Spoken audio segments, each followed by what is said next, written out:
फिरौन की बेटी की गुलाम थी एक लौंडी, कंघी कर रही थी फिरौन की बेटी को, हाथ से फिसला कंघी और इसने बिस्मिल्लाह कह के उठा लिया। तफसीर इब्न कसीर के अंदर ये रिवायत मौजूद है। यह है तौहीद की अजमत, अगर आप दिल में बिठा लें फिर कायनात की कोई शय आपको कुछ नहीं कर सकती, कुछ नहीं। जालिम तरीन बादशाह का अदना तरीन गुलाम, वो भी औरत लौंडी, इससे अदना तरीन कमजोर तरीन सिर्फ आप नहीं बता सकते, और इससे बड़ा जालिम दुनिया में कोई नहीं बता सकते जो फिरऔन है। और फिरऔन ज़िल औताद, अल्लाह ताला खुद कहता है कि मेखों वाला फिरऔन था।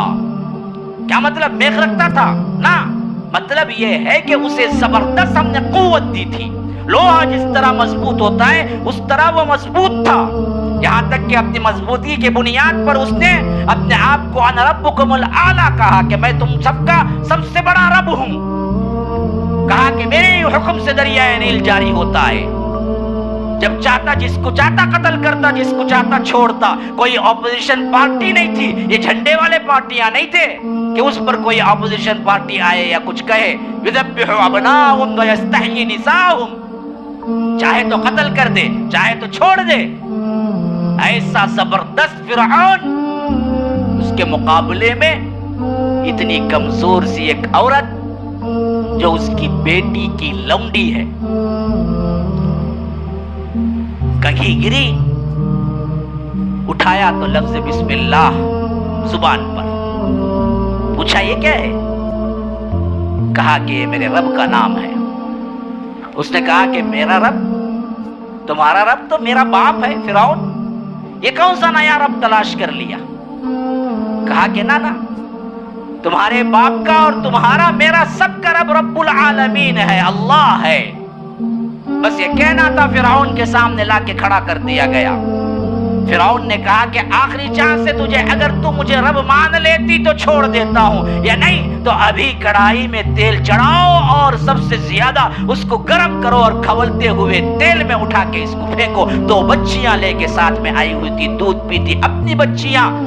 कहा कि पहले उठा के एक बच्ची को फेंको, और वो कड़कड़ाते वो तेल में उठा के जैसे ही फेंका, जिस तरह आप किसी क्या है चीज को तलते हैं उस तरह वो बच्ची, हड्डियां बाकी रह गई, बस मसला खत्म।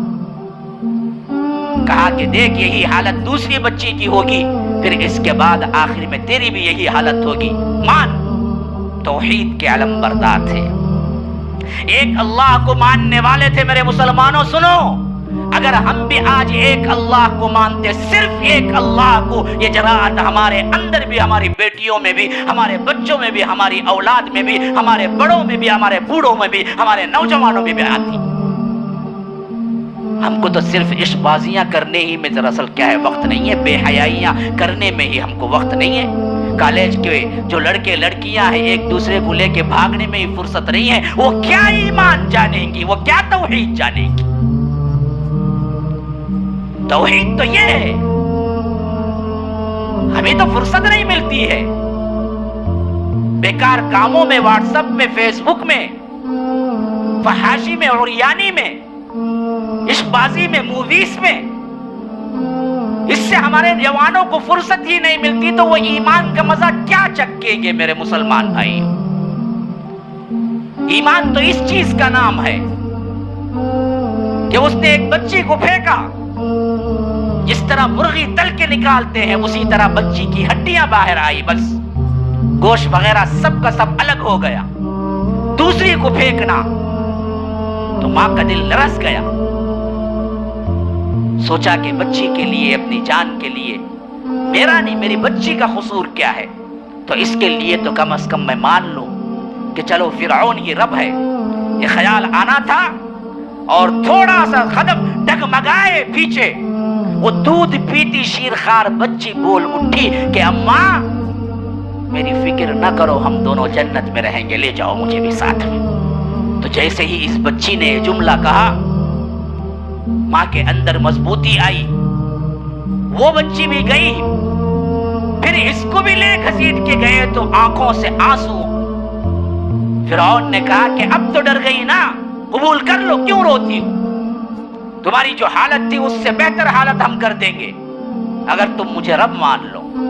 اس نے کہا کہ میں نہیں روتی، روتی سو اس واسطے ہوں کہ میری یہ خواہش ہے۔ کہا کہ کون سی خواہش ہے، ہم پوری کریں گے۔ کہا کہ ایسا کرو، ہم جب پورے کے پورے مر جائیں گے اور ہمارے گوشت اس ہانڈی کے اندر ٹکڑے الگ، ہڈیاں الگ ہو جائیں گی، تو ہمارا جو کچھ بھی ملبہ ملتا ہے، ہمارا جو کچھ بھی آخری بدن کا حصہ ملتا ہے، دیکھو ہمیں الگ الگ نہ دفن کرنا، میری دونوں بچیوں اور مجھ کو ملا کے ایک ہی جگہ دفن کرنا، بس اتنی خواہش ہے۔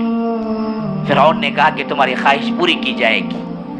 پھر وہ عورت بھی کیا ہے، اسی طرح جل بھن گئی، بچیاں بھی جل بھن گئی، اور اللہ تبارک و تعالی نے ایسی جنت دی کہ انہیں باوجود ظالم ہونے کی وصیت پورے کرنے کی اسے کیا ہے اللہ تبارک و تعالی نے دل میں توفیق ڈالی، اور اس نے ایک ہی جگہ دونوں بچیوں کو اور ماں کی ہڈیوں کو دفن کر دیا۔ پھر یہ زمانہ 2000 سال سفر کرتا رہا، یہ زمانہ 2000 سال سفر کرتا رہا، یہاں تک کہ اللہ کے رسول صلی اللہ علیہ وسلم معراج میں اسی راستے سے آسمان دنیا کا سفر شروع کیے۔ 1900 سال کا سفر، درمیان میں ان لوگوں کے ساتھ یہ واقعہ پیش آئے ہوئے 1900 سال کم از کم گزر چکے تھے، اور اللہ کے رسول صلی اللہ علیہ وسلم 1900 سال بعد اسی راستے سے سفر کر کے جا رہے تھے آسمان دنیا کو، تو اللہ کے رسول صلی اللہ علیہ وسلم کو اس جگہ سے جنت کی خوشبو سنائی تھی۔ جنت کی خوشبو اللہ کے رسول نے سونگھا تو جبرائیل سے پوچھا کہ جبرائیل، یہاں اس بیابان کے اندر فلسطین کے ان علاقوں میں جہاں پر پہلے ظالم فرعون آباد تھا، مصر کے ان کھنڈیروں کے اندر مجھے جنت کی خوشبو کیوں نظر آتی ہے؟ کہا کہ اللہ کے رسول، یہاں پر وہ بچیاں وہیں دفن ہیں، ان کی ہڈیاں وہیں دفن ہیں، جس دن وہ دفن ہوئی اس دن سے لے کر آج تک یہی جنت کی خوشبو ان کی قبروں سے آ رہی ہے۔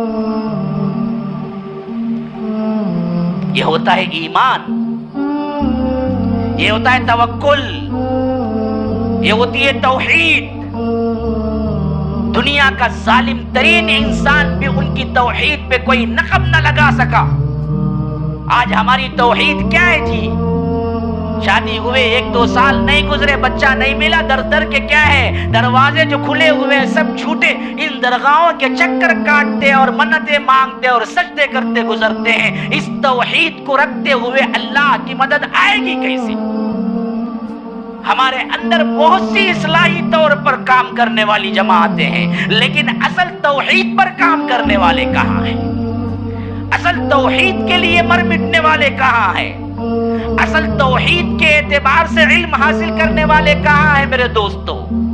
معاملہ یہی ہے اصل میں کہ جو طریقہ اللہ کے رسول صلی اللہ علیہ وسلم نے توحید کے معاملے میں دیا، جس کا اتحاد سے اہم ترین تعلق ہے، ہم نے اس کو تو چھوڑ دیا، کوئی اور لے کے گھوم رہا ہے، کوئی اخلاق لے کے گھوم رہا ہے، کوئی مسجد کو بلانے کے لیے جماعتیں گھوم رہی ہیں، کوئی نماز کو بلانے کے لیے جماعتیں گھوم رہی ہیں، کوئی چلے کے لیے، کوئی کیا ہے عرس کے لیے، کوئی فلاں کے لیے محنتیں کر رہا ہے۔ اصل توحید پر محنت کرنے والا کوئی نہیں ہے۔ اللہ تبارک و تعالی کی نظر میں ہم دراصل وہی حالت اختیار کر چکے ہیں جو حالت رب العالمین نے اپنے حبیب کے ذریعے فرمایا کہ غصہ ان کا غصہ السیل، ان کی حالت کوڑے کرکٹ سے زیادہ نہیں ہوگی، کیونکہ ان کے ہاتھ میں توحید نہیں ہوگی۔